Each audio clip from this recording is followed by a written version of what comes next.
स्वामी रामानंद तीर्थ मराठवाड़ा विश्वविद्यालय नांदेड़ के अंतर्गत वेंकटराव देशमुख महाविद्यालय बाबड़गांव हिंदी विभाग में डॉक्टर माना गायकवाड़, बीए द्वितीय वर्ष, चौथा सत्र, ऐच्छिक हिंदी।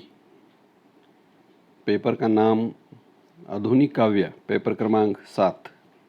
इसके अंतर्गत आज हम जयशंकर प्रसाद की कविता हिमाद्री तुंग श्रृंग से इसका पठन करेंगे। प्रस्तुत कविता जयशंकर प्रसाद की अत्यंत जानी मानी तथा चर्चित कविता रही है। जयशंकर प्रसाद के संदर्भ में अगर हम देखते हैं तो हिंदी साहित्य के इतिहास में आधुनिक काल के अंतर्गत छायावादी काव्यधारा के श्री गणेश कर्ता जयशंकर प्रसाद एक प्रमुख कवि है। बहुमुखी प्रतिभा के धनी जयशंकर प्रसाद जी का जन्म 30 जनवरी 1890 को उत्तर प्रदेश के वाराणसी में सुंघनी साहू परिवार में हुआ और उनकी मृत्यु 16 नवंबर 1937 में वाराणसी में हुई। जयशंकर प्रसाद जी के पिता का नाम देवी प्रसाद था, जो तंबाकू के व्यापारी थे। बचपन से ही पिता के साथ प्रसाद जी के अनेक तीर्थ स्थलों की यात्राएं की। उनकी पढ़ाई स्कूल की अपेक्षा घर पर ही अधिक हुई। उनके गुरु का नाम सोहनीलाल जी रसमयी सिद्ध था।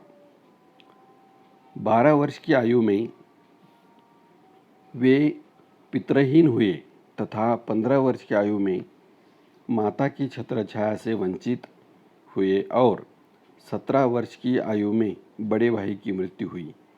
पारिवारिक जिम्मेदारी के कारण 20 वर्ष की आयु में उनका पहला विवाह हुआ।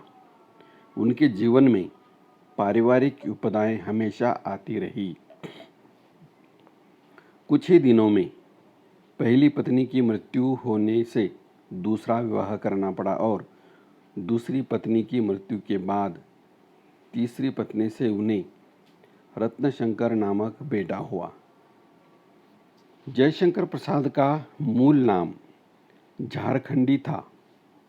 उन्होंने 9 वर्ष की आयु में ही कलाधर उपनाम से कविता लिखना प्रारंभ किया था। उनकी पहली कहानी ग्राम 1911 में इंदु पत्रिका में प्रकाशित हुई तथा सालवनी नामक अंतिम कहानी 1935 में प्रकाशित हुई। जयशंकर प्रसाद एक कवि के साथ साथ उपन्यासकार, कहानीकार, नाटककार के रूप में भी विख्यात है।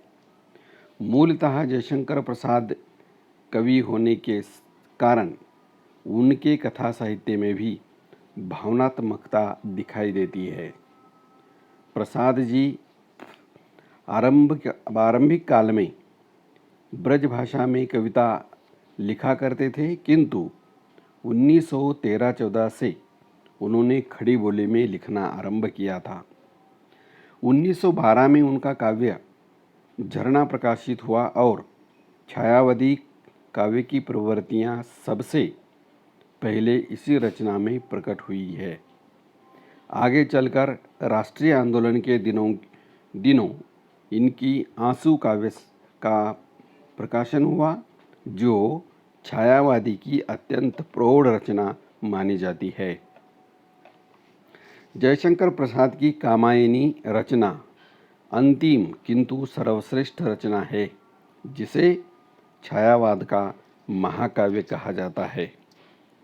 प्रसाद जी ने इस रचना में मनु, श्रद्धा और ईड़ा की पौराणिक कथा के माध्यम से आज के मनुष्य के बौद्धिक और भावात्मक विकास और उनके जीवन में आई विषमताओं की जीती जागती कहानी को प्रस्तुत किया है। आज के असंगत और विडंबन भरे जीवन का चित्रण उस कामायनी में दिखाई देता है। प्रसाद जी ने जीवन की यथार्थता के साथ साथ अपनी रचनाओं के माध्यम से भारतीय इतिहास एवं संस्कृति के गौरवशाली अतीत को नई चेतना के साथ कविता में प्रस्तुत किया है। भारतीय इतिहास एवं संस्कृति का गौरवगान, अतीत के प्रति प्रेम, नारी स्वतंत्रता, पराधीनता से मुक्ति, प्रेम की मूल्य के रूप में प्रतिष्ठा, राष्ट्र प्रेम, करुणा, भावात्मकता, चित्रात्मकता, प्रकृति वर्णन, रहस्यवाद, प्रतीकात्मकता, व्यक्तिवाद, लाक्षणिकता आदि इनके काव्य की विशेषताएं रही है। इनकी भाषा भावानुकूल, गंभीर एवं संस्कृत प्रधान तत्सम हिंदी है। अब उनकी रचनाओं के बारे में जान लेते हैं। उनके काव्य संग्रह है कानन कुसुम, महाराणा का महत्व, प्रेम पथिक, करुणालय, झरना, आंसू, लहर, कामायनी आदि काव्य रचनाएं प्रसिद्ध है। उनकी कहानी संग्रह है छाया, प्रतिध्वनि, आकाशदीप, आंधी, इंद्रजाल, ये 5 कहानी संग्रह है। तो उनकी उपन्यास कंकाल, तितली, इरावती, ये 3 उनके चर्चित उपन्यास रहे हैं। इनमें से इरावती जो है ये आधा रह गया है, अधूरा है। अब इनके नाटक भी बहुत ही हिंदी साहित्य में चर्चित माने जाते हैं। स्कंदगुप्त, चंद्रगुप्त, ध्रुव स्वामिनी, अजातशत्रु, विशाखा, राज्यश्री, एक घूंट आदि इनके चर्चित नाटक है। अब ये जो कविता है हिमाद्री तुंगश्रृंग से, यह हमें प्रेरणा देने वाली कविता है। यह कविता भारतीय संस्कृति और इतिहास की गौरवमयी गाथा को अभिव्यक्त करती है। इस कविता के माध्यम से जयशंकर प्रसाद जी ने भारत भूमि का प्राकृतिक और ऐतिहासिक गौरवगान करते हुए अतीत के शूरवीरों के बलिदानों एवं उनके शौर्य का वर्णन किया है। कविता के माध्यम से कवि ने युवकों में शूरवीरों के बलिदानों के प्रति राष्ट्र प्रेम का भाव भरने का प्रयास किया है। यह कविता आज के मनुष्य एवं युवकों को विजय पथ की ओर अग्रसर होने के लिए प्रेरित करती है। सांस्कृतिक सौंदर्य, देश की संस्कृति और गौरवगान और भारतीय शूरवीरों के बलिदान एवं शौर्य का वर्णन इस कविता में करने का प्रयास किया गया है। मित्रों, यह जो कविता है, यह कविता जयशंकर प्रसाद ने उनके नाटक चंद्रगुप्त से ली है। अर्थात इसका जो आधार है, इसका आधार नाटक चंद्रगुप्त ही है। अब इस नाटक में जहाँ 150 साल तक अंग्रेज़ों ने राज्य किया, उससे मुक्ति पाने के लिए ये मातृभूमि ललकार रही है, इस प्रकार से दिखाया गया है। ताकि हमें स्वतंत्रता चाहिए, हमें गुलामी को नकारना है और इस गुलामी को नकारने के लिए, स्वतंत्रता के लिए युद्ध में उतरकर अपनी आहुति देनी पड़ती है या बलिदान देना पड़ता है। इसके लिए एक प्रकार की ललकार प्रस्तुत कविता में करने का प्रयास किया गया है। हिमाद्री तुंग श्रृंग से, हिमाद्री मतलब हिमालय पर्वत, तुंग मतलब ऊंचाई, श्रृंग मतलब शिखर। हिमाद्री मतलब हिमालय के ऊंचाई के शिखर से शुद्ध प्रबुद्ध शुद्ध भारती स्वयं प्रभा समुज्ज्वला स्वतंत्रता पुकारती। हिमालय की ऊंचाई से, शिखर की ऊंचाई से प्रबुद्ध शुद्ध भारती, जो प्रबुद्ध है, बुद्धिमान है, शुद्ध है, वह जो भारत है, ये भारत माता पुकार रही है। क्या पुकार रही है? स्वयं प्रभा समुज्ज्वलता, समुज्ज्वला पुकारता स्वतंत्रता पुकारती, स्वतंत्रता के लिए पुकार रही है। स्वयं प्रकाशित होकर, प्रज्वलित होकर ये भारत माता हमें युवकों के लिए या इस मिट्टी में रहने वाले लोगों के लिए पुकार रही है। स्वतंत्रता पुकारती है, स्वतंत्रता पुकारती है। क्या कहती है? अमर्त्य वीर पुत्र हो। तुम कौन हो? तुम अमर्त्य वीर पुत्र हो। तुम कभी, अमर्त्य मतलब कभी भी न मरने वाले, अमर वीर पुत्रो हो। दृढ़ प्रतिज्ञा सोच लो, दृढ़ प्रतिज्ञा करो, निश्चय करो। कोई भी काम निश्चय के बिना नहीं होता। जब हम निश्चय करते हैं तब वह काम सफलता की ओर जो है ये जाता है, और सफलता ही हमें ऊंची चोटी तक पहुंचा देती है। अमर्त्य वीर पुत्र हो, दृढ़ प्रतिज्ञा सोच लो, दृढ़ प्रतिज्ञा करो। प्रशस्त पुण्य पथ है। ये कौन सा मार्ग है? प्रशस्त मार्ग है, मनोहरी मार्ग है, ये कल्याणकारी मार्ग है, पुण्य का मार्ग है। पथ मतलब रास्ता, पंथ मतलब रास्ता। यह रास्ता जो है अत्यंत पुण्यकारी है तथा प्रशस्त है, मनोहर है, और इसीलिए इसी रास्ते पर बढ़े चलो, बढ़े चलो। इसी रास्ते पर हमें आगे बढ़ना है और इस मिट्टी को, इस भारत माता को स्वतंत्रता देना है। फिर से एक बार देखिए शुरू से। हिमाद्री तुंग श्रृंग से, हिमालय की शिखर की ऊंचाई से प्रबुद्ध शुद्ध भारती, भारती यह पुकार रही है। कैसे पुकार रही है? स्वयं प्रभा समुज्ज्वला। स्वयं प्रभा मतलब स्वयं प्रकाशित, समुज्ज्वला मतलब उज्ज्वलता।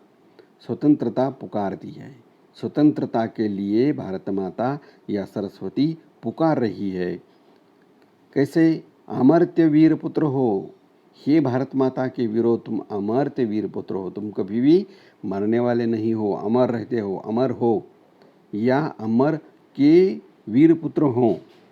दृढ़ प्रतिज्ञा सोच लो, दृढ़ प्रतिज्ञा करो, अपना निश्चय यह निश्चित करो, सोच लो। ये मार्ग कौन सा है? प्रशस्त पुण्य है, पंथ है। ये जो मार्ग है ये प्रशस्त है, मनोहरकारी है। प्रशस्त मतलब मनोहरकारी, पुण्य पुण्य, पंथ मतलब रास्ता। ये रास्ता जो है प्रशस्तकारी, पुण्यकारी रास्ता है, और इसी रास्ते से बढ़े चलो, बढ़े चलो। इसी रास्ते से आगे बढ़ते जाना है। अगली पंक्तियाँ देखिए। असंख्य कीर्ति रश्मियाँ विकीर्ण दिव्य दाहसी, सपूत मातृभूमि के रुको न सूर साहसी। असंख्य कीर्ति रश्मियाँ, हमारे पूर्वजों की कीर्तियाँ जो है असंख्य है। असंख्य रश्मियाँ मतलब महान। वह कैसे थे? महान थे। हमारे पूर्वज जो थे महान थे। विकीर्ण फैली हुई है, दिव्य दाहसी अलौकिक, उनकी जो अलौकिकता है, ये उनकी अलौकिकता दाह के जैसे, अग्नि के जैसे यह फैली हुई है। उनकी कीर्ति अग्नि के समान फैली हुई है। अगर हम उसी प्रकार का काम नहीं करेंगे तो हमारे पूर्वजों की ये जो दाह है, ये जो दिव्य दाह है, ये मिट जाएगी। इसीलिए उनके समान ही हमें उनके रास्ते पर या उनके पैरों पर पैर देकर उनके साथ चलना है, उनके पीछे पीछे चलना है, और भारत माँ के लिए लड़ना ज़रूरी है। असंख्य कीर्ति रश्मियाँ विकीर्ण दिव्य दाहसी। यहाँ पर शब्दों के अर्थ मैं बता देता हूँ।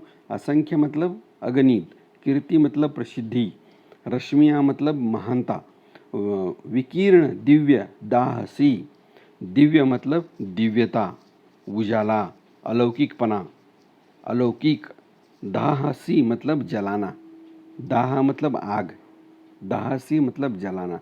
पूर्वजों ने जिस प्रकार से अपनी कीर्ति के माध्यम से अपनी वीरता को जिस प्रकार से जलाया है, उस वीरता के हम पुत्र हैं, सपूत मातृभूमि के।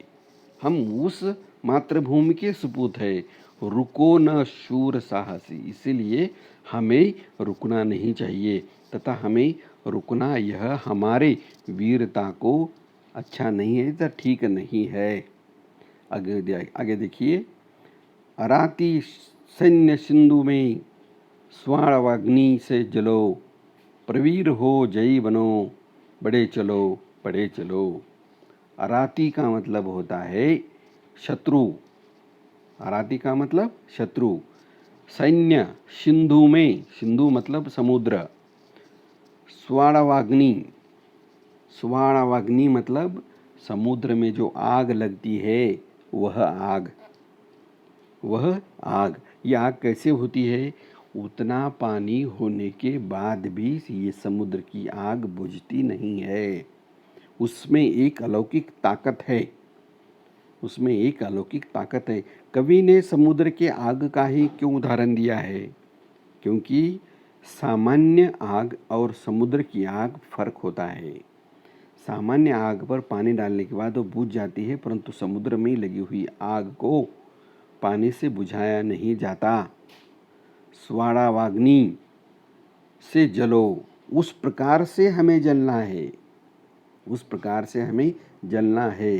अराती सैन्य सिंधु में, शत्रु जो है, सैन्य जो है शत्रु के सैन्य, सिंधु में समुद्र में, समुद्र में स्वाणाग्नि से जलो, उस प्रकार से जलकर उस शत्रु पर टूट पड़ना है और उनको हराना है या उन्हें पराजित करना है। प्रवीर हो जयी बनो, तुम प्रवीण हो, तुम बहुत ही उसमें प्रवीण हो, बहुत ही कुशल हो। जयी बनो मतलब विजयी बनो, विजयी बनो।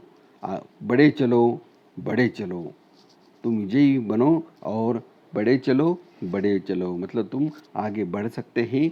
उस प्रकार के समुद्र के अग्नि के समान अगर हम अपनी मातृभूमि की रक्षा के लिए ये अगर रण में उतरते हैं तो उस प्रकार से हम विजय प्राप्त करते हैं। ये अत्यंत छोटी कविता है, लेकिन आज के लिए भी ये प्रासंगिक है, क्योंकि जिधर उधर देखते हैं हम सारे किसी को मातृभूमि के प्रति, भारत माता के प्रति कोई लगाव नहीं रहा है, सभी अपने स्वार्थ के पीछे लगे हुए हैं। इसीलिए ये जो कविता है, ये कविता आज भी प्रासंगिक है।